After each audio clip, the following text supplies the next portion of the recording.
এবং আজকে লক্ষ্মী এলো ঘরে। আজকে প্রোগ্রামে তিন জায়গায়, যেমন আজাপুর, এবং পুরুলিয়া। সেই ক্ষেত্রে আমরা বেরিয়েছি। এখানে আমাদের অঞ্চল সভাপতিরা, যেমন আমাদের আজাপুরে ছিল অঞ্চল সভাপতি একটা কোথাও, এখানে আমাদের ছিল রমেন ছিল এবং আমাদের প্রধান ছিল।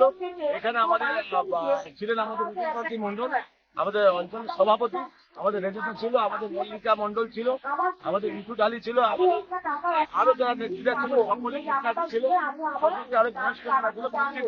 আমাদের 10 কিলোমিটার আমাদের পক্ষ থেকে ভালোবাসা জানাই। উদ্দেশ্য একটাই, আমরা মানুষের কাছে যাচ্ছি যে মাননীয় মুখ্যমন্ত্রী মমতা বন্দ্যোপাধ্যায় যে বাজেট পেশ করেছে, বাজেটে কতটা মানুষ খুশি হয়েছে। এখানে আমার মায়েরা লক্ষ্মী ভান্ডার, যারা এসসি আছে তাদের ছিল 1200 টাকা, তাদের হয়েছে 1700 টাকা, যার কাছে ছিল 1000 টাকা সেখানে 1500 টাকা। অত্যন্ত আনন্দের সঙ্গে, এবং এরা এমন ভাবে আনন্দ করছে যে আজকে সত্যিকার বাংলার মুখ্যমন্ত্রী মমতা বন্দ্যোপাধ্যায় এবং আশা করি দিয়েছে 1000 টাকা বাড়িয়ে 1000 টাকা, 1000 টাকা বিভিন্ন প্রকল্পের মাধ্যমে আজকে সার্ভিস সেটা থেকে, এবং বাংলার মানুষ অত্যন্ত খুশি হয়েছে এবং দুয়ার করে আশীর্বাদ করছেন। এই জন্য আমরা বিভিন্ন জায়গায় ঘুরে দেখছি যে মানুষের ক্ষেত্রে একটা বাংলার প্রতি আজকে মুখ্যমন্ত্রী বাজেট পেশ করে তাদের অত্যন্ত খুশি।